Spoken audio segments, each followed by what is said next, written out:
السلام عليكم حبايب قلبي اولى ثانوي، يا رب تكونوا كلكم بخير وصحه يا شباب. بما ان ليسون 2 موجود عندنا اللي هو في شابتر 1 يونت 4 اللي هو بتاع الهيك كونتنت، يعني من اهم الليسونز اللي موجوده الترم ده، فقررت اعمل لك فيديو سهل وبسيط كده يلم لك افكار الليسون كلها زي ما تقول كده سمري. فارجوك قبل لما تحل الواجب يا ريت تتفرج على الفيديو ده، يا ريت تاخد كل النوتس اللي موجوده فيه، بعد كده تتنقل للمرحله بتاعه حل الهوم ورك. كده الفيديو اللي جاي هيبقى الفيديو بتاع حل الهوم ورك بتاع ليسون 2 يونت 4 شابتر 1. نسمي الله كده حبايب قلبي ونصلي على النبي، اللهم صل وسلم على سيدنا محمد. وافتكر انا وانت الليسون ده كان بيتكلم في ايه؟ الليسون ده كان بيتكلم على كلمتين مهمين جدا، والكلمتين دول كانوا بيخصوا السيستم. يعني انا وانت في ليسون 2 كل كلامنا على السيستم، وفي ليسون 1 كل كلامي على السراوندنج. حلو. ايه الكلمتين يا مستر المهمين؟ كانت كلمه اسمها اكزو سيرميك، وكلمه تانية حبيب قلبي اسمها اندو سيرميك. حلو. القلم عمال يعمل لنا ميكس الوان اهو عشان ما تزهقش. فانا وانت كان عندنا كلمتين مهمين، يا اما تبقى اندو سيرميك يا اما تبقى اكزو سيرميك. دي طبعا اللي هي رياكشن اللي هو السيستم بتاعك. فالسيستم بتاعك كان بيمر بحاله من اتنين، يا السيستم يكون اكزو فمعنى كده ان هو يطلع هيت، يا السيستم يكون اندو فمعنى كده ان السيستم ياخد هيت. هو مين السيستم يا مستر؟ الله، مش السيستم ده الحاجه اللي كنا بنركز عليها يا دكتور لطفي؟ كوبايه الليمون اللي كانت في اليونان، فاكر؟ فانا وانت السيستم بالنسبه لنا الحاجه اللي احنا مركزين عليها في الكيمستري، واحنا بنركز عليها في الكيمستري يا ابني. الله، الرياكشن يا مستر، يعني معنى كده ان الكيميكال رياكشن هي السيستم. فانا الرياكشنز كلها زي ما انا وانت عملنا تجربه قبل كده فيديو وشفنا فيها ان يا اما رياكشن تطلع هيت يا اما رياكشن حبيبي تمتص هيت. فانا وانت بنقول ان احنا بنعرف كلمه اكزو وكلمه اندو من الحاجه اللي درسناها، ودي كانت تاني حاجه في الليسون اللي هي الدلتا اتش. والله يا مستر في حالة ان انا بقول اكزوثيرميك فالدلتا اتش بتكون اشارتها نيجاتيف، انما بقى يا مستر لو انت بتقول اندوثيرميك فالدلتا اتش بتكون اشارتها بوزيتيف، وده حاجة كفيلة بالنسبة لي وبالنسبة لك عشان نعرف اندو واكزوثيرميك. بس السؤال اللي هيجي لك دايما، ليه؟ يعني ايه يا مستر ليه؟ ليه هنا الدلتا اتش اشارتها نيجاتيف وليه هنا الدلتا اتش اشارتها بوزيتيف؟ اقول لك انا بقى حبيب قلبي ليه ساعات الدلتا اتش تكون بوزيتيف ليه ساعات تكون نيجاتيف. خلي بالك الموضوع ده بيكون بسبب حاجتين، بس بعد لما اخلص هلمهم لك مع بعض. اولا كده يا مستر عايزك تتخيل معايا ان احنا نزلنا نعمل شوبينج، نزلت بقى تعمل شوبينج مع اختك، مع مثلا خطيبتك فيما سيكون، مع مراتك، فبتلاقي ايه؟ ان طالما انت اللي هتحاسب، تعال هات بقى، هات اي حاجه ينفع نجيبها، هاتها، انا بص هحتاجها في يوم من الايام، مش انت اللي هتحاسب؟ اشتري بقى. فالمهم في يوم من الايام انا المرتب بتاعي كان 5000 والله الطلبات كانت ب 3000. حلو. فانا دايما بحب بقى احوش مع ماما، فقمت جاي مدي الماما الباقي. فايه، بص ماما ماسكه الفلوس، اعتبر تيتا بقى عشان ايه ما لقيتش صوره اصغر من كده. المهم ماما يعني وخلاص. اللي ايه الفرق اللي هو كان ايه؟ انا كان معايا 5 المرتب، اشتريت طلبات ب3، اتبقى معايا كام؟ 2000. ال 2000 دول طلعتهم من جيبي، اديتهم لمين؟ لماما. حبيب قلبي اللي حصل قدامك ده هو الاكسبلين اللي انا وانت خدناه كده في الحصه، ان يا مستر الرياكشن اللي موجوده قدامك او البروسس اللي حصلت قدامك اللي هي المرتب والطلبات دي تعتبر هي السيستم اللي هي رياكشن. بس عشان الطلبات ما كانتش بتساوي المرتب بالظبط فاتبقى معايا 2000 جنيه. ال 2000 جنيه دول قمت جاي مطلعهم مديهم لمين؟ لماما. ماما بالنسبه لي وبالنسبه لك هي السراوندنج. فانا عندي سؤال، ليه انت طلعت فلوس؟ والله يا مستر والله انا متعود ان انا بطلع فلوس. طب ايه اللي حصل خلاك تطلع فلوس؟ يعني امتى مش هتطلع فلوس؟ والله يا مستر مش هطلع فلوس في حاله ان الطلبات والمرتب الاتنين دول كانوا بيتساووا. فيا مستر الاكزامبل اللي قدامنا الطلبات ما بتساويش المرتب، فمعنى كده يا مستر ان انا هيكون معايا فائض من الفلوس. الفائض ده هتطلعه تديه لمين؟ لماما. حلو. ان كيس ان الطلبات كانت ب5، الطلبات قصدي كانت ب7، وطبعا نفس مرتبك اللي هو 5000 جنيه. تعمل ايه يا معلم ساعتها؟ هتروح لمين؟ ايوه هتروح لماما، تقول لها ماما والنبي انا محتاج ايه؟ 2000 جنيه عشان اكمل باقي طلبات البيت. اللي فوق ده مين؟ ده السيستم. ماما هي مين؟ ماما هي السراوندنج. ايه اللي حصل هنا؟ اللي حصل هنا يا مستر للاسف انا اتزنقت في فلوس، فلما اتزنقت في الفلوس قمت جاي رايح على ماما ساحب منها ايه؟ 2000 جنيه. طب امتى انت هتتزنق وامتى هتروح تستلف من ماما؟ هروح استلف من ماما لما الطلبات تكون اكبر من المرتب بتاعي، عشان لازم المرتب يساوي الطلبات. طيب يبقى انا كده حصل عندي حالتين او تو بروسيس، يا اما انت هتدي فلوس لماما، ماما هي السراوندنج، يا اما انت هتاخد فلوس من ماما، وماما هي مين؟ السراوندنج. امتى هتدي فلوس لماما؟ لما المرتب بتاعي يكون كبير والطلبات تكون قليله، فبضطر اطلع لها شويه الفلوس الزياده. ده مش جدعانه منك يعني ان انت كده بتجبي على اهلك، لا ده غصب عنك. يعني ايه غصب عنك؟ يعني انت ملزم حتى لو اتجوزت وخلفت ان اهلك هم رقم واحد بالنسبه لك. يعني انت مثلا ما تفتكرش، مثلا احنا كنا بنهزر، بس لو رجعنا نتكلم بجد، لا انت ملزم انك تصرف على مامتك وباباك طول ما هم عايشين.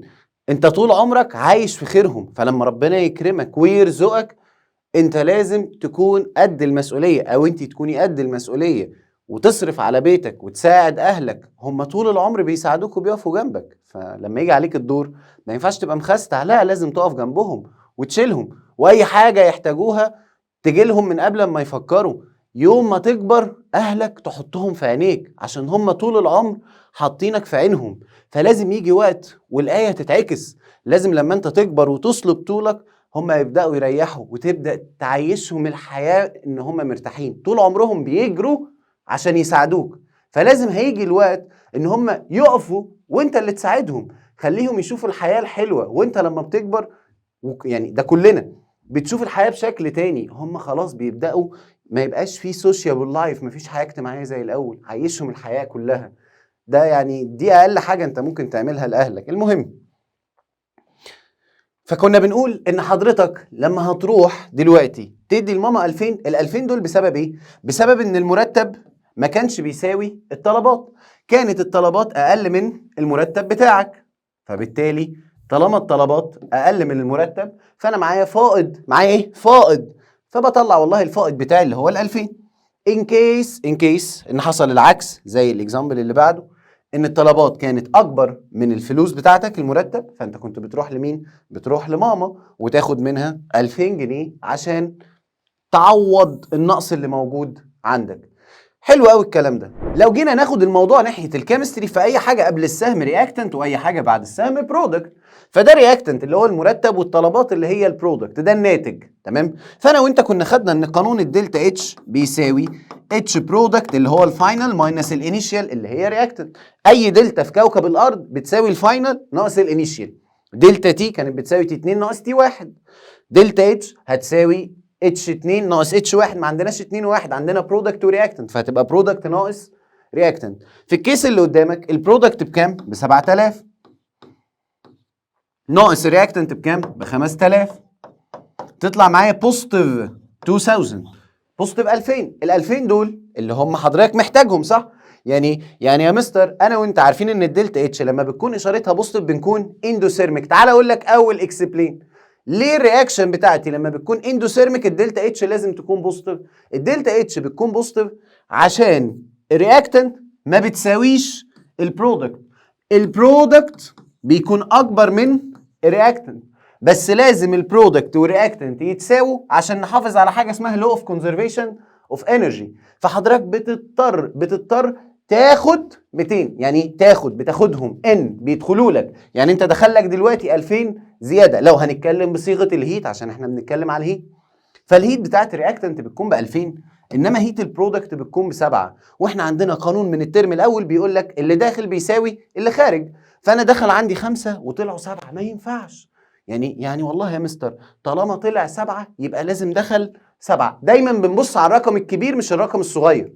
يعني والله الكبير كام؟ 7000. خلاص يبقى لازم دول يبقوا كام؟ 7000. طب اعمل ايه؟ بضطر اخد من السراوندنج 2000. ويجي يسالك ويقول لك هو ليه الدلتا اتش بتاعه الاندوثيرميك رياكشن بتكون اشارتها بوزيتيف؟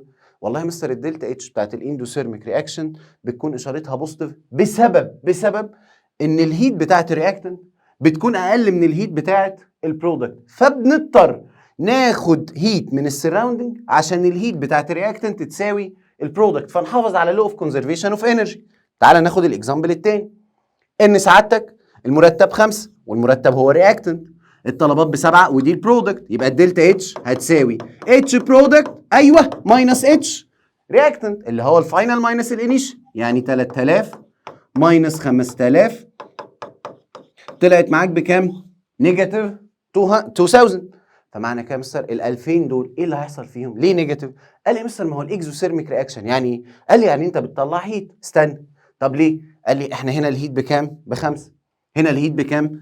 ب3. فمعنى كده ان هيت البرودكت والرياكتنت مش متساويين، دايما بتبص على الكبير، الكبير بكام؟ ب5 هنا، فلازم ده يكون كام؟ 5. طب اعمل ايه؟ ما انا هو ب3.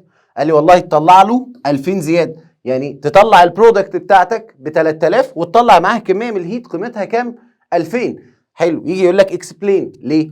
بيكوز ان الهيت بتاعت الرياكتنت اكبر من الهيت بتاعت البرودكت، فاحنا بنطلع 2000 زياده مع الهيت بتاعت البرودكت عشان نحافظ على حاجه اسمها لو اوف كونزرفيشن اوف انرجي اللي هو قانون حفظ الطاقه. يبقى بكده حبايب قلبي عرفنا ان السبب الاولاني اشاره الدلتا اتش بتعتمد على ايه؟ على القانون بتاعها. القانون بتاع ده اللي هو في مين؟ البرودكت والرياكتنت.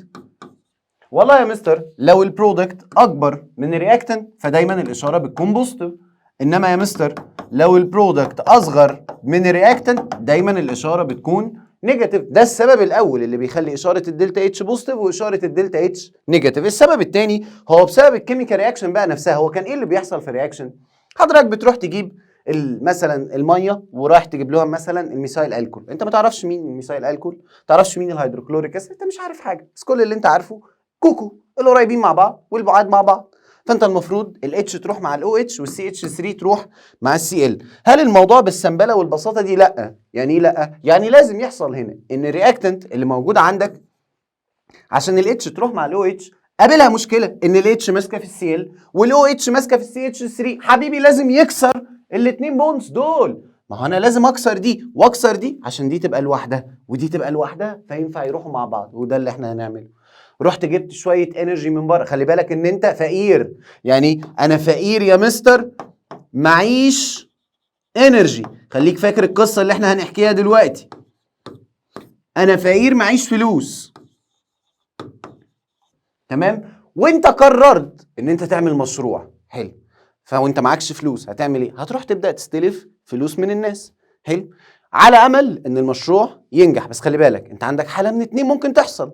ممكن فعلا تستلف الفلوس ومشروعك ينجح وتسدد الفلوس اللي عليك وتكسب، وممكن يحصل حاجه تانية لا قدر الله، ان انت للاسف بعد ما استلفت الفلوس المشروع بتاعك ما نجحش وطلعت مثلا، يعني انت مثلا استلفت مليون جنيه لقيت ان المشروع طلع لك مثلا 100,000 جنيه، فانت كده لسه باقي عليك 900,000 جنيه عشان تسدهم. ده اللي بيحصل في الرياكشن، ان الرياكشن معهاش فلوس معهاش انرجي، فبتروح للناس اللي حواليها اللي هم السراوندنج وتبدا تستلف منهم فلوس على امل ان مشروعها ينجح. على امل ان مشروعها ايه؟ ينجح. لو مشروعها نجح هترجع للناس فلوسها وهيبقى هي معاها فلوس وكسبانه والدنيا حلوه. لو مشروعها ما نجحش فهي للاسف هتبقى عليها ديون للناس دي. مين الناس؟ اللي هي السراوندنج. حلو، تعال نشوف. كسرت، رحت انا وانت هوب يا مستر قطعنا الاتنين بونز، تبدا الرياكتنتس بتاعتنا تتحرك بحركه عشوائيه لحد ما يحصل ما بينهم حاجه مهمه جدا اسمها كوليجن. ايه كوليجن ده؟ تصادم، يخبطوا في بعض. فلما يخبطوا في بعض زي ما انت سمعت كده بيطلع من الخبطه دي انرجي عاليه جدا، زي الصوره اللي هتطلع قدامك دلوقتي بالظبط. ان انت عندك اكن كوكب خبط في كوكب او اتوم خبطت في اتوم، فالخبطه دي بتطلع كميه عاليه جدا من الانرجي. حلو، ايه اللي هيحصل؟ ايه اللي بينتج عن ده؟ اللي بينتج عن ده ان الكوكب ده والكوكب ده بقوا حاجه واحده بعد لما هم يخبطوا في بعض، خلاص مسكوا في بعض. وده اللي احنا بنقول عليه، او ده هي الكيميكال رياكشن اللي موجود عندنا، ان فعلا بعد لما الاتش هتخبط في الاو اتش الاثنين دول بعد الخبطه هيتكون ما بينهم حاجه جديده اسمها بوند. نفس الحكايه السي اتش 3 والسي ال بعد الخبطه هيتكون حاجه جديده ما بينهم اسمها ايه؟ بوند. وانا وانت عارفين الكلام ده، ما احنا شرحناه في الحصه، بس والنبي ايه نفتكره عشان احنا مخصصين الكلام ده للدلتا اتش دلوقتي. المهم ان ده ناتج المشروع. انا دلوقتي استلفت خلاص، ما انا عشان اكسر البونس اللي كانت موجوده عندي هنا دي رحت استلفت. تعال نقول حبيبي ان انت استلفت 100، خليها ارقام صغيره، 100 جنيه عشان ما تتحبسش، يعني محدش هيحبسك على 100 جنيه. تمام؟ المهم خلاص كسرت وركبت الحاجات الجديده، هوبا يا مستر ركبتهم خبطوا في بعض، خبطوا في بعض، طلعوا لي ايه؟ طلعوا لي الناتج بقى. لقيت ان الناتج بتاعي يا مستر اللي انا طلعته تمام، عرفت ابيعه ب 200 جنيه. عرفت تبيعه بايه؟ ب 200 جنيه. كده يا مستر انا كسبان ولا خسران؟ لا، انا كده كسبان. يعني ايه كسبان؟ انا كده يا مستر اديت الناس الحلوه بتاعتهم ال 100 جنيه وبقى معايا كمان انا 100 جنيه. طب استنى، لقيت ان المشروع بتاعي للاسف طلع لي 50. فكده يا مستر للاسف انا هروح ادي 50 جنيه للناس بس، ولسه انا مديون ب 50 جنيه للناس اللي ادوني الفلوس. تعال نتكلم انرجي. تعال بقى خلاص، ما انت فهمت. تعال نتكلم ايه؟ انرجي. الانرجي اللي انت احتاجتها هنا اللي هي، تعال بقى نقول ان هي 100 كيلو جول. الانرجي دي حضرتك اخدت انرجي. ايه ده يا مستر؟ هو انا لما باخد انرجي باخد انا واقف نفس المكان وباخد انرجي. طالما بتاخد يبقى دي اندوثيرميك، يبقى الحوار اللي بيحصل هنا اندوثيرميك، فانت خدت انرجي فبوزيتيف. حلو. الناحيه الثانيه ايه اللي بيحصل يا مستر؟ الناحيه الثانيه خلاص بقى الدنيا حلوه وبتضحك لي، فببدا يحصل معايا الخبطه اللي حصلت. صح؟ الخبطه اللي حصلت دي بتولد ايه؟ بتولد انرجي زي ما انت شايف، بتطلع انرجي يعني بتعمل ريليز انرجي، بتطلع انرجي زي ما انت شايف اهو الانرجي هتخبط فيا. فبالتالي الريليزد انرجي، اي ريليزد انرجي بتكون اشارتها نيجاتيف. فدول التو بروسيس اللي بيحصلوا عندك، ان انت بتاخد انرجي وبتطلع انرجي، بس الكيميكال رياكشن لازم تكون بروسيس واحده، يا اما تاخد انرجي يا اما تطلع انرجي، ما ينفعش يحصل ميكس. فيقول لك طب بص، انت خدت كام؟ 100. طلعت كام؟ طلعت 50. كده مين اللي يكسب؟ يعني مين هنا اللي كسبان؟ الحته بتاعت الرياكتنت ولا الحته بتاعت البرودكت؟ تعال نقارن ارقام، دي 100 ودي 50. مين فيهم اللي كسبان؟ الجزء بتاع الايه؟ الرياكتنت. قال لك طب استنى مستر، مش بتاخد انرجي دي معناها اندو سيرميك صح؟ بتطلع انرجي دي مش معناها اكزو سيرميك؟ يعني الحته دي اكزو، يعني معنى كده ان انت بتقارن الحته بتاعت الرياكتنت اللي هي اندو بالحته اللي هي بتاعت البرودكت اللي هي اكزو.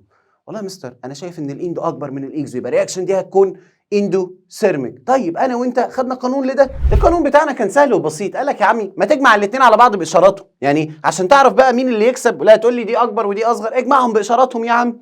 قال لك الدلتا اتش هي عباره عن ايه؟ هي عباره عن الانرجي اللي انت استلفتها اللي هي بتكون اشارتها بوزيتيف، اللي هي بتستعملها في بريكنج البونز، اللي هي تعتبر اندوثيرميك رياكشن، اندوثيرميك بروسيس اللي هي بتحصل عن الرياكتنت. اجمعها لي على ايه؟ على الانرجي اللي حضرتك بتطلعها. امتى بتطلعها؟ لما البونز بتتكون عند مين؟ عند البرودكت، والحوار ده يعتبر اكزو سيرميك. قال لك واجمعهم، طلعت بوزيتيف اوكي، طلعت نيجاتيف ما عنديش مشاكل. فانا وانت قلنا ان القانون كده عشان ننجز هو عباره عن ايه؟ ابزوربت زائد ريليزد. والله يا مستر هتديني الابزوربت باشارتها والريليزد ايه؟ باشارتها. اجمعهم على بعض، لما تجمع هنا بوزيتيف 500 زائد نيجاتيف 300 تطلع معايا بوزيتيف 200. طالما طلعت بوزيتيف يبقى هي اندو. اجي بقى للسؤال اللي انا بادئ بيه كلامي، هي ليه الدلتا اتش هنا طلعت بوزيتيف؟ الدلتا اتش هنا طلعت بوزيتيف يا مستر عشان الجزء الابزوربت اكبر من الجزء الريليزد. يبقى الانرجي اللي انا احتاجتها عشان اكسر البونز كانت اكبر من الانرجي اللي انا طلعتها بسبب تكوين البونز. نفس السؤال ممكن يجي بالطريقه دي. ليه يا مستر هنا لما اجمع الاثنين على بعض بوزيتيف 700 بلس نيجاتيف 900 تطلع معايا بنيجاتيف 200؟ ليه هنا الدلتا اتش اشارتها نيجاتيف؟ بسبب ان الجزء الريليزد او الريليزد انرجي اللي هي الاكزوثيرميك اكبر من الابزوربت انرجي اللي هي اندو سيرميك. فكده انت عرفت السببين الرئيسيين اللي ممكن يغيروا لك اشاره الدلتا اتش. فمن الاخر كده عشان اتكلم واقول لك اكسبلين دلتا اتش او اكسبلين اندو او اكسبلين اكزو، كلهم بنفس طريقه الاكسبلينيشن. هي ليه الدلتا اتش بوزيتيف او ليه الدلتا اتش نيجاتيف؟ دي بتساوي، لو طبعا الدلتا اتش بوزيتيف يبقى معنى كده ان اندو، لو الدلتا اتش نيجاتيف دي معناها اكزو. كل دول ليهم نفس التفسير. والله يا مستر الحوار ده هو بيعتمد على حاجتين اساسيين، يا اما بيعتمد على القانون الاولاني ان الدلتا اتش بتساوي اتش برودكت ماينس اتش رياكتنت، يا اما ان الدلتا اتش بتساوي الابزوربت زائد الريليزد انرجي، عشان ما حدش يفتكر دي رياكتنت ادي ار اي اللي هي ريليزد. فمستر الاكسبليشن او الاكسبلينيشن هيكون حاجه من اتنين، لو البرودكت اكبر من الرياكتنت الاشاره بوزيتيف، لو البرودكت اصغر من الرياكتنت فالاشاره بتكون نيجاتيف. انما يا مستر هنا لو الابزوربد اللي هي الجزء الاندو اكبر من الريليزد فالاشاره بتكون بوزيتيف، انما يا مستر لو الابزوربد اصغر من الريليزد الاشاره بتكون نيجاتيف. وعيش في ده 5 6 تشوز في الواجب اللي جاي ده. هي ليه الدلتا اتش دلوقتي كانت اشارتها بوزيتيف؟ والله شوف انا مديك جيفن ايه، مديك رياكتنت وبرودكت، مديك اتش برودكت واتش رياكتنت، فوالله لو مديك دي فتقول لي اصل البرودكت اكبر من الرياكتنت فهتكون بوزيتيف. طب لو انا مديك بوند انرجي فوالله يا مستر الاكسبلانيشن هيكون بالابزوربد انرجي والريليزد انرجي، ابزوربد في البريكنج وريليزد في الفورميشن. والله يا مستر اصل الابزوربد كانت اكبر من الريليزد. يبقى انا وانت محتاجين نكتب اللمه دي عندنا كل الاكسبلانيشنز دي بيترد عليها يا اما بالجزء ده يا اما بالجزء ده. تاني حاجه حبيب قلبي عايز اتكلم معاك فيها هي ليها علاقه بالانرجي دايجرام. والله يا مستر الانرجي دايجرام هو سهل وبسيط. تعال نرسم مثلا الانرجي دايجرام بتاع البوزيتيف اللي هي هنا دي معناها اندو يعني. فهنا انا بقول ان البرودكت اكبر من الرياكتنت. اتفقت انا وانت ان الرياكتنت هي اللي لازقه في مين؟ في الواي اكسس. فمستر انت بتقول البرودكت اكبر يعني رياكتنت صغيره، فارسم انا وانت رياكتنت لازقه في مين؟ في الواي اكسس. وارسم انا وانت البرودكت اكبر منها عند مين؟ ابعد او بعيد شويه عن الواي اكسس. يبقى رياكتنت لازقه في الواي اكسس والبرودكت بعيد. وبعدين نشوف مين الصغير ومين الكبير. لو رياكتنت صغيره تحت والبرودكت يكون ايه؟ فوق. وبعدين انا وانت حفظناه. لو رياكتنت تحت والبرودكت فوق يبقى اندو، لو رياكتنت تحت والبرودكت فوق يبقى ايه؟ اندو، والعكس معناها اكزو. انا وانت واحنا بنرسم الدايجرام بنوصله بخط، بس قلت لك ان انا وانت ممكن نوصله بكيرف. حلو. الكيرف ده يا مستر قلت لك مالكش دعوه بيه، بس الكيرف ده كل لما يكبر كل معناها ان الوقت بيكون اطول. يعني هو دلوقتي اكن الرياكتنت بتاخد الطريق ده وتبدا تمشي فيه عشان تبدا تتحول لحاجه اسمها ايه؟ لحاجه اسمها برودكت. يبقى رياكتنت اكنها بتطلع الهيل دي او بتطلع التبه دي كلها عشان تتحول وتبقى ايه؟ برودكت. فلو التبه بتاعتنا صغيره، تعالى كده نغير الرسم او ممكن نرسم جنبها هنا اهو نفس الكيرف اهو اهو اهو. تمام. تعالى نقول ان التبه بتاعتنا كانت بالمنظر ده كده. التبه مش عاليه يا مستر صح؟ فسهل ان انا اتحول من الرياكتنت للايه؟ للبرودكت اهو. ماشي مش مشكله اهي، اعتبر بقى دي البرودكت وخلاص. تعال ننزلها تحت شويه. بقول لك ايه، هنرسم كيرف جديد. ايه المشكله يا عم ما نرسم كيرف جديد اهو اهو. وعلى رأي مستر طبعا عمر الشربيني ارسم زي ما انا عايز يا سيدي، انت مالك انت هتشاركني. فلما اجي هلاقي ان رياكتنت ايه؟ اهو اهو. وبعدين ايه؟ البرودكت برودكت وادي ايه؟ البرودكت اتحولت له. يبقى مستر الكيرف ده بيني وبينك هو اسمه اكتيفيشن انرجي، بس انا وانت مش هنعرفه دلوقتي. بس المهم ان الكيرف بتاعنا لو كبير فمعنى كده ان ده بياخد وقت عشان تحول الرياكتنت للبرودكت، فرياكشن بتاخد وقت. انما لو الكيرف بتاعنا يا مستر صغنطوط كده زي ما انت شايف فمعنى كده ان سهل الرياكتنت تتحول لبرودكت وما بتاخدش وقت. هي خلاص هي هوبا مشيت طلعت وصلت الناحيه الثانيه. تمام. في شويه رياكشنز بيتقال عليها موست فيموس يعني للاندوثيرميك والاكزوثيرميك رياكشن، لازم حضرتك تكون عارفهم. هبدا انا وانت بالاكزوثيرميك. تمام. واول رياكشن لازم تكون اكزوثيرميك هي اي حريقه يا مستر. الله حريقه حبيبي ترم اول دكتور لطفي وحشني وحشك. اي حاجه بيحصل فيها حريقه لو جيت وقفت جنبها بتطلع هيت ولا ما بتطلعش؟ بتطلع هيت. فمعنى كده ان اي حريقه بتكون اكزوثيرميك بتبريديوس هيت، بتطلع لنا ايه؟ هيت. حلو. فمعنى كده ان كل الكومبانشن رياكشنز، كل الكومبانشنز اللي موجوده عندنا في الترم اي حريقه بتحصل يعني اي حاجه فيها اكسجين فمعنى كده ان دي هتكون اكزوثيرميك. يبقى وجود الاكسجين معناه حريقه. فانا لو شفت اكسجين قدام عيني في رياكتنت خلاص كده في حاجه بتتحرق، فكده الرياكشن دي اكزوثيرميك. مش بس كده، رياكشن انا وانت عملناها مع بعض. الرياكشن اللي فاكر لو كنا بنتكلم فيها في الفيديو الاولاني اول فيديو خالص لما طلعنا الهيدروجين جاز بسبب ان الالومنيوم اتفاعل مع الاتش سي ال، وساعتها قلت لك ان الرياكشن دي اكزوثيرميك. لو انا كنت حطيت ايدي على الفيزل لقيته سخن بسبب ايه؟ بسبب ان الرياكشن دي بتطلع هيت صح؟ فمعنى كده يا مستر ان رياكشن الاكتيف ميتال سواء مع الووتر سواء مع الاسيد بتكون اكزوثيرميك. بسبب كمان لو عايز يعني تاخد حاجه سريعه هتلاقي هيدروجين بيطلع. يعني في حاله ان انت لقيت هيدروجين في البرودكت فمعنى كده ان الرياكشن دي بتكون سيرميك. يبقى رياكشن الاكتيف ميتالز سواء مع الميه او مع الاسيد بتطلع هيدروجين. ورياكشن الاكتيف ميتال مع الميه دي اللي برده موجوده في الفيديو الاولاني لما كان عندنا فيزل وحطينا فيه حته صوديوم قام جاي الفيزل اتكسر. قلت لك لو قبل لما الفيزل ده يتكسر كنت حطيت ايدي مش كنت هلاقي سخونيه؟ يا مستر. يبقى رياكشن الاكتيف ميتال زي بقى صوديوم، مغنيسيوم، الومنيوم، اغلب الميتالز اللي موجوده اللي انا وانت عارفينها لو اتفاعلت مع الميه او مع الاسيد بتطلع هيدروجين جاز. فانت عندك حاجه من اتنين، يا تبقى عارف ان دول اكتيف ميتالز يا اما تبقى عارف ده هيدروجين جاز. لما تلمح الاكتيف ميتالز في رياكتنت معاها ميه او اسيد فاعرف ان الرياكشن دي اكزوثيرميك، او تلمح هيدروجين في البرودكت فتعرف برضو ان هي اكزوثيرميك. انا بفضل ان انت تقول اكتيف ميتال مع ميه او اسيد. حسيتها صعبه عليك خلاص لو لقيت هيدروجين يبقى اعرف ان هي اكزوثيرميك. في رياكشن تانية مشهوره جدا بالنسبه لي وبالنسبه لك اللي هي نيوتراليزيشن. النيوتراليزيشن رياكشن اللي هي اسيد بلس بيز give salt to water.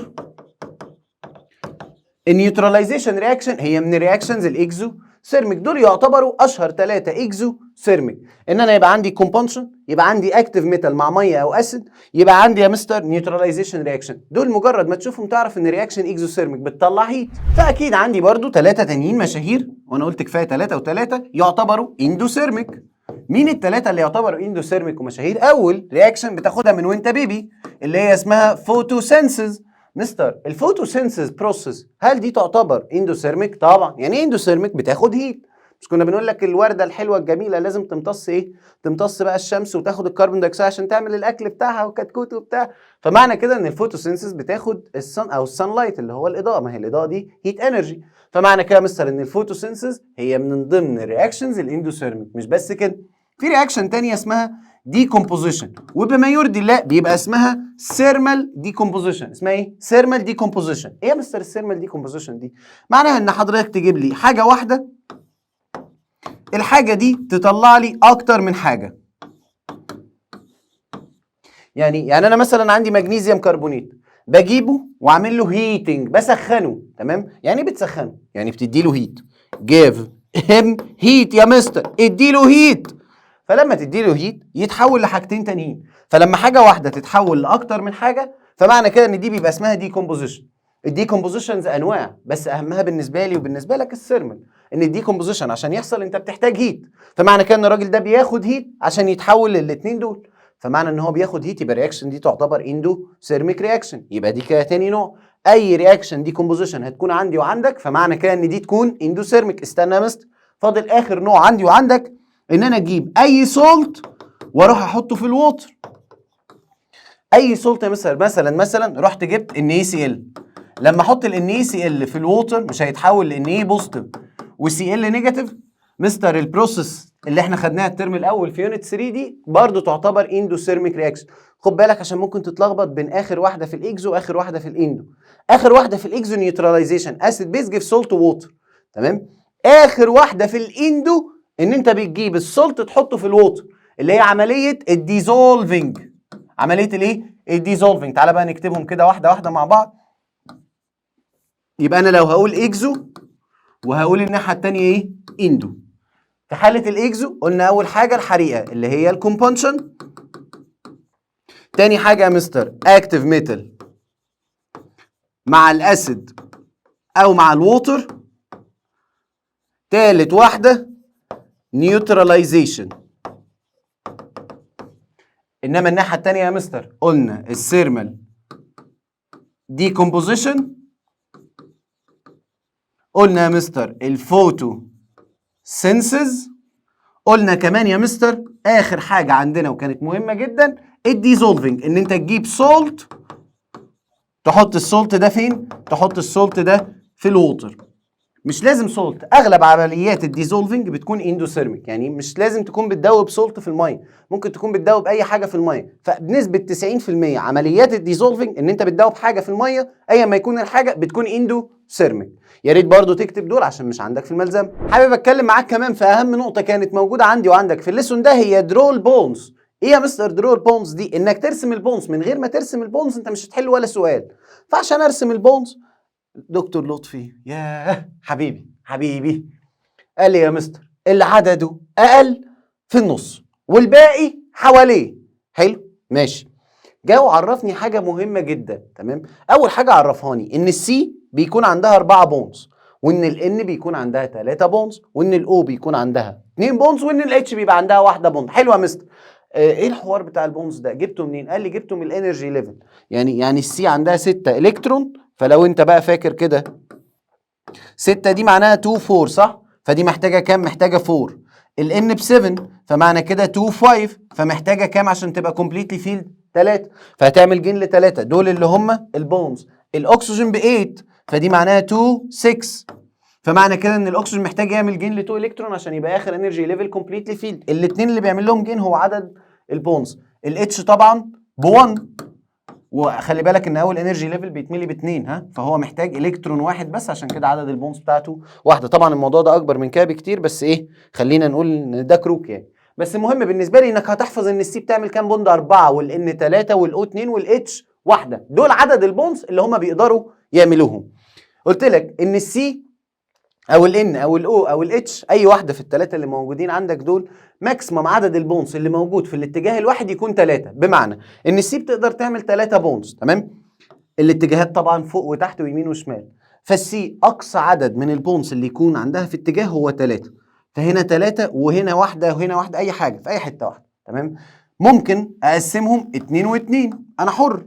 تمام، الان والله يا مستر ممكن اجمع الثلاثه في اتجاه واحد عادي، او تخلي 2 في اتجاه واحده في اتجاه، او تخلي كل واحده في اتجاه، بس المهم ان الماكسيمم في الاتجاه هم كام بوند؟ 3، مفيش اكتر من 3. ما تجيبليش الرابعه هنا، لا، هو في الاتجاه الواحد كام؟ 3. الاو تجيب الاثنين هنا، تجيب الاثنين فوق تحت يمين شمال، مش فارق لي. الاتش كده كده عندها واحده، فيبقى يمين شمال فوق تحت مش مشكله، هي واحده. جيت سالتك سؤال قلت لك هي الاتش عندها كام دراع؟ قلت لي يا مستر عندها دراع واحد. فقلت لك هل ينفع الاتش تكون موجوده في كومباوند في النص؟ يعني ايه في النص؟ يعني تمسك في حد من الشمال وحد من اليمين. فالناس كلها قالت لي لا. ليه لا؟ قال لي مثلا ما هي عندها ايد واحده، فهي ما ينفعش تمسك في حاجتين، هي هتمسك في حاجه واحده من اليمين او من الشمال. فبالتالي الاتش دايما بنقول ان هي بتكون تيرمينال. يعني ايه تيرمينال؟ يعني بتكون على الاطراف. لا يمكن وجود الاتش في النص عشان هي عندها دراع واحد. انما ليه الدكتور لطفي بيقول لي حاجه برضو عشان انا لسه كتكوت صغير. قال لك شوف الاطراف محتاجين كام بوند. يعني بعد لما تحط اقل عدد في النص، شوف بقى مستر الناس اللي انت حطيتها حواليه دي، الناس اللي محطوطه حواليه دي اللي هي الاطراف، محتاجين كام بوند. طب ان كيس ان حضرتك مش عارف يبقى واحد، يعني لو انت مش عارف كام بوند يبقى واحد. تعال نجرب. رحت وهرسم انا وانت البونز اللي جايه دي. همشي بروشته الدكتور لطفي. اكتب الكلام ده عندك، ها، اوعى تنسى اكتب لي الكلام ده عندك. فطالما انت كتبت بقى الكلام ده، تعال نشوف مع بعض. وقف الفيديو لو ما كتبتوش، وبقى رجع اشتغل تاني لما تكتبه. CH4. السي اتش 4 يا مستر مين عدده اقل، السي ولا الاتش؟ السي بواحد والاتش باربعه. دكتور لطفي قال لي لا، عدده اقل في النص، يبقى انا هحط السي في النص. طب قال لي الباقي حواليه، فمعنى كده ان انا هحط الاتشات دي حواليه. ادي اتش، الثانيه، الثالثه، الرابعه حواليه دي، يعني في كل الاتجاهات. وبعد كده قال لي ايه؟ قال لي اسال الاطراف محتاجه كام بوند. الاتش بتحتاج كام بوند؟ الاتش لقيتهم بيقولوا لي محتاجه بوند واحده، فمعنى كده يا مستر ان الاتش دي محتاجه واحده. طب ودي واحده، ودي واحده، ودي كام؟ واحده. بعد لما تخلص ابقى تشيك اللي في النص تمام ولا لا. هي السي بتحتاج كام؟ 4. السي دلوقتي معاها كام؟ 1 2 3 4، مظبوط. ارسم اللي بعده. NH3. والله يا مستر العدد هو اقل يتحط في النص. الان عندها 1 والاتش 3، يبقى الان في النص والباقي حواليه، الاتش حواليه. حطها بقى باي اتجاه، حتى يا سيدي لو عايز تحطها مايله حطها، ما عنديش مشكله. اسال الاطراف انت محتاجه كام بوند. الاتش محتاجه كام؟ واحده واحده واحده. كده الان معاها كام؟ 3، مظبوط. MgCl2 مين اللي قال؟ الام جي. يبقى الام جي يتحط في النص. حط حواليه السي ال يا عم، حطها فوقها حطها تحتها، مش هعترض. تعرف السي ال بكام بوند؟ ما اعرفش. فلو ما تعرفش دكتور لطفي قال لك يبقى ايه؟ حطها بكام؟ بواحد. يبقى لو مش عارف يبقى السي ال محتاجه واحده وواحده. تمام. طب كده الام جي مظبوطه؟ ما اعرفش، بس مستر انت قلت لي كده، فارسم زي ما انا قلت لك. حلو. CO2 السي اقل من الاو، فالسي في النص، ومعنى كده الاوهات حواليها. ادي او وادي او. اسال الاطراف محتاج كام. الاو بتحتاج كام؟ 2، اديها 2. الاو محتاجه كام؟ 2، اديها 2. كده السي معاها 2 و2 4، مظبوط. C2H6. C2H6 مين عدده اقل هنا؟ السي، صح؟ فمعنى كده ان انت هتيجي تحط لي السي وجنبها كمان سي، يعني مش لازم اللي في النص ده يكون حاجه واحده، ممكن يبقى عندي 10 سي في النص، بس اهم حاجه ان اللي عدده اقل في النص. والله يا مستر انا عندي 2 سي و6 اتش، مين اللي عدده اقل؟ السي. كام؟ 2. حلو، يبقى معنى كده ان انا هيتحط عندي في النص كام سي؟ 2. طيب المفروض ان السي دي يبقى معاها اتشات والسي دي يبقى معاها اتشات، ليه؟ ما انت عندك كام اتش؟ 6. بنقول بنوزعهم بما يرضي الله. يعني ايه بما يرضي الله؟ اسمة العدل يابا، كل واحد فينا ياخد النص. هما كام اتش؟ 6. انت تاخد 3 وانا اخد كام؟ 3. فالاتش دي او السي دي تاخد 3 اتشات على الاطراف اهو، اهو الاطراف اهي، والسي دي تقوم جايه اخده ايه؟ 3 اتشات على الاطراف اهو. اسال الاطراف بقى عايز كام بوند؟ 1 1 1 1 1 1. كده السي دي معاها 3 والسي دي معاها كام؟ 3. طب السي دي كده باقي لها بوند والسي دي باقي لها ايه؟ بوند. يا حبيبي يا مستر ادي البوند اللي ناقصاك وناقصاني حطيتها فين؟ في النص. طيب تعال نشوف الاكزامبل اللي بعده. C2H4. يا مستر عدد السيات اقل، يبقى انا عندي 2 سي في النص اهم، والاتشات اسمة العدل يا مستر كام اتش؟ 4. انت 2 وانا 2 اهو، انت 2 وانا 2. محتاج كام بوند؟ 1 1 1 1. طب ده معاه 2 وده معاه 2، ده باقي له 2 وده باقي له 2، اديني اللي ناقص في النص. يبقى اللي ناقص كمله ما بيني وما بينك، نحل مشاكلنا احنا مع بعض. خلاص الاطراف خلصت. تعال نشوف اللي بعده. C2H2. هنا العدد اتساوى، جيت وسالتك مين يتحط في النص، السي ولا الاتش؟ جه واحد قال لي يا مستر من شويه انت عملت لنا كده وقلت لنا دايما الاتش بتكون تيرمينال على الاطراف، لا يمكن وجود الاتش فين؟ في النص، فاكيد السي هي اللي هتكون في النص حتى لو العدد اتساوى، وده يعتبر الاكزامبل الوحيد اللي هيتساوي فيه. فحتى لو العدد اتساوى السي تتحط في النص اهو، ادي السي وادي السي. اسمة العدل واحدة واحدة. والله يا مستر ده ياخد 1 وده ياخد ايه؟ 1. فبالتالي انا وانت نحط هنا كام؟ نحط 3 بونص. ليه؟ ما انا ده ناقصني 3 وده ناقصني كام؟ ناقصني 3، ف3 و3. خلاص يا مستر يبقى ايه كده؟ الدنيا هتكون اتظبطت. حبيبي قلبي انت دايما بتنسى حاجة مهمة، دايما وانت بتحسب الانرجي سواء بقى ابزوربد او ريليزد بسبب البونص، دايما بتاخد بالك من البونص اللي موجودة هنا والبونص اللي موجودة هنا، ودايما بتنسى البوند دي. يعني انت بقى سواء بتحسب ابزوربد او ريليزد بتلاقي دايما نفسك بتسقط لي البوند اللي موجوده في النص ما بين السهتين او ما بين الانين او ما بين الاهتين ايا ما يكون، يعني مش فارقه الاثنين اللي في النص، دايما بتنسى البوند دي. ارجوك ما تنساش البوند اللي في النص. تمام؟ وانا وانت في الحصه حلينا اكزامبل اللي هو كان الاكزامبل بتاع الدلتا اتش، لما قلت لك ان هو هنا طالب مني كالكوليت ذا تشينج ان هيت كونتنت، اللي هو احسب لي الدلتا اتش، ولقيته كمان مديني الدلتا اتش جيفن. فانا وانت كتبنا كلمه مهمه، لو فاكر فكرني كنا بنقول ايه؟ لو مديني الدلتا اتش وطالب الدلتا اتش يبقى ايه يا مستر؟ يبقى 2 ارو. وساعتها انا وانت بنحل 2 ارو، وطبعا انا وانت بنكره حاجه اسمها ان الجيفن يكون باي حاجه غير النمبر اوف مولز، فحولنا الجيفن اللي هنا بدل ما هو ماس، قلنا النمبر اوف مولز ماس على المولر ماس، فحولناه لنمبر اوف مولز، وساعتها طلع معانا ب 3 مول.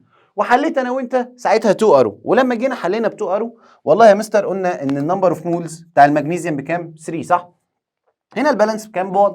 قلنا والله لما النمبر اوف مول بيكون ب 1 الدلتا اتش بتكون بوزيتيف 1 3.3. طب لما النمبر اوف مولز يكون ب 3 يا ترى هتكون بكام؟ قلنا ساعتها باكس. جيت انا وانت حسبنا الاكس ساعتها مش عارف طلعت معانا 342 بيتهيألي 0.9 على ما افتكر او اي رقم. تمام؟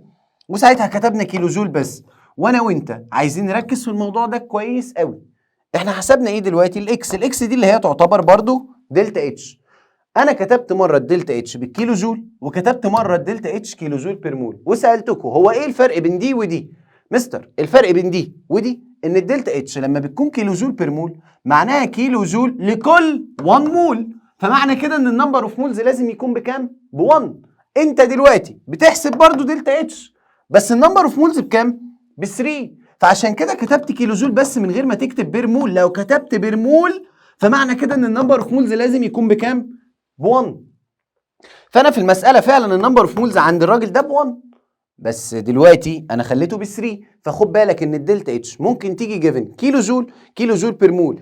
اوعى تتخدع وتفتكر ان الدلتا اتش لما تجي لك كيلو جول بس تقول لي يا مستر دي كيو بي. لا، الكيو بي اسمها الكوانتيتي اوف هيت، دي اسمها تشينج ان هيت كونتنت.